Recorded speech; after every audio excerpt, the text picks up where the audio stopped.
In this video, we're going to take a look at Lesson 3.1.5, Exponential Graphs to Rules. We've been doing a lot of different things with the yellow poster, which is all about the table, the graph, over here, the rule, and the context. And we've been switching back and forth between different forms and all the way across, all the way around, making the connections.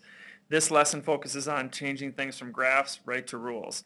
I, however, like to make a pit stop over at the table, because if you go directly from graph to rule, sometimes that can be challenging with challenging functions.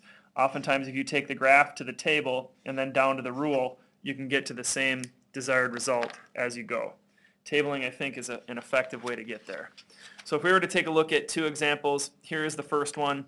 This first example is an exponential curve, and we can see that it has an asymptote at 0, or we can assume that it does if we're not told differently. So we have an asymptote here at 0, meaning it's going to approach that and never cross it, or never reach it, I should say.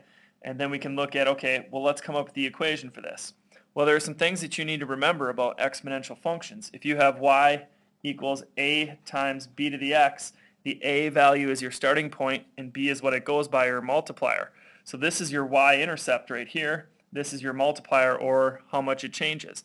So I can look at this equation and immediately go, well, I know I'm going to have a 10 in here because the 10 is where it hits the y-axis. Again, I mentioned using the table to help you start the process. So if we're going to go over here and start the table on this thing, here's what I can tell by the table. My 0 value on my x-axis is 10. Well, then I've got a little slope triangle looking thing here, over 1, up 2. That means if I go over one value, I go to 12.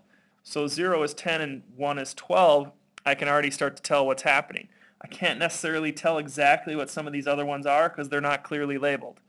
Therefore, I can take next divided by previous, and I can do this from the data in my table. My next number is 12. My previous was 10. 12 divided by 10 is 1.2. So my multiplier is 1.2. Then I can say, okay, well, I'm starting at 10, and I'm multiplying by 1.2 every time, and I have my equation. I like using the table because the table allows you to see that it's the next number that's in your list. Then you can take that times 1.2, and if you took 12 times 1.2, you end up with 14.4. So the second value must be 14.4. Does it look like that second value, 14.4? Yes, that seems reasonable. Therefore, I've got the correct equation. I went to a little bit of a table to figure it out, and I end up with this. You potentially could go right from the graph to that, but you're going to have to make your next divided by previous calculation. Second example is a decreasing exponential curve, so one that is going down towards 0 as an asymptote, and I'm not giving anywhere where it hits on the y-axis, so I don't have the y-intercept. I can see that I've got an asymptote approaching 0 down here as well. So I'm going to have an equation in the form of y equals a times b to the x. I need what it starts at and what it goes by, but I can't tell what it starts at because I've got no 0 value here.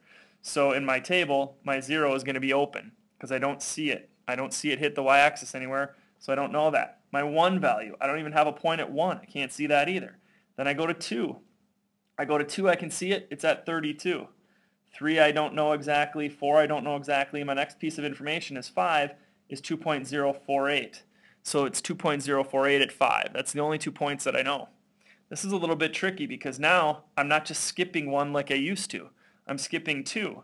Process is still similar. I take my next divided by my previous, and now I'm going to have to come up with a new method because my next divided by previous gives me, when I take this 2.048 divided by 32, I get 0.064.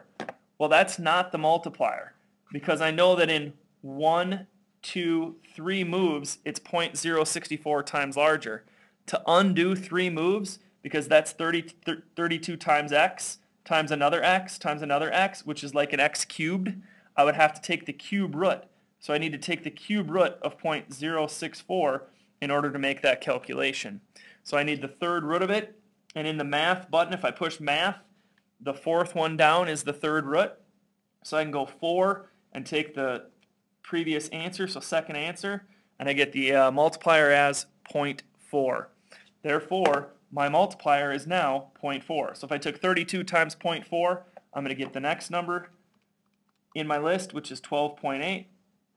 Take that times 0.4, I get 5.12, take that times 0.4, and I do get the 2.048, which is what we had previously. So it skipped for 3 moves, so it skipped 2 places, that was 3 moves. I take the third root. So the number of moves is equal to my root. So I take third root. If I was skipping 4 places, I'd take a fourth root, and so on. Now I can write the equation. I can either leave it like this, or I can multiply back up to find the 0 value.